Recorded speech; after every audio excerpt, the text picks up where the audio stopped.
handed in. La Femme d'Alger fetched more than 179, so this is the figure, $179.3 million. The previous, the current record holder is in the region of about 140-something million pounds, which was Francis Bacon's 3 studies including Freud, which was bought in 2003. Daniela Luxemburg is a private art dealer. She was at the auction. She told me about the atmosphere.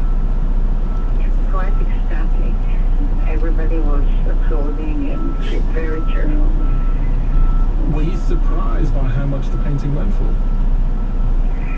Not really, because they said that the estimate was around $140 million, so we knew, and it was guaranteed by the auction house, by the third-party guarantor, that basically sort of bought the painting before the sale for a certain amount of money, which is not more than 140. So we knew that that it was sold in a way, but we didn't expect that it would be sold for much higher price. Who buys these paintings, Daniela? The people that the last time the same painting was at auction was in 1997. It was sold by Victor and Sally Gant, great collectors who bought it in Europe. And basically in the 50s, 60s, 70s and 80s, Europe sold and America bought. And most of the big collections were from here in New York or in other places in America. Now, with the globalization and the fact that Christie's diverged, there were 35 different countries participating in that sale. I'm sure that it went somewhere else. I don't know where, but it must have gone to new buyers.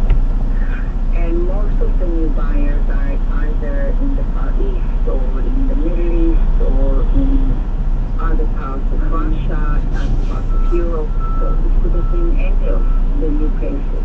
That's Daniela Luxemburg waiting to receive your orders, Alan, in case you want to buy a painting. A painting worth $160 million.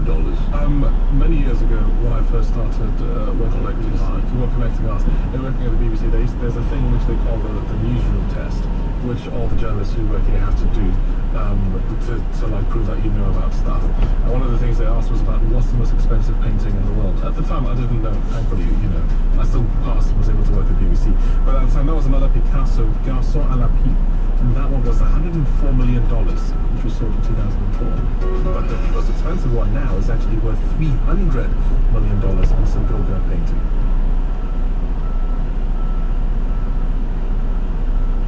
You're listening to news from the BBC. It's Kevin Fajika and Alan Vitasuja with you. And Sarah Mulcairns has the latest sports news. Yes, the New England Patriots quarterback Tom Brady has been banned for 4 games and the club have been fined $1 million. That's for the use of underinflated footballs in a key playoff game last season. The NFL had been investigating reports that the Super Bowl winners purposely sabotaged the footballs during their game against the Indianapolis Colts in January. The Patriots chairman and chief exec Robert Kraft says the punishment exceeded any reasonable expectation and added the team has unconditional support for Brady. Brady's agent, meanwhile, has indicated that he will appeal the decision. Unlucky and undeserved, that was the reaction from Arsenal manager Arsene Wenger after defeat to Swansea on Monday.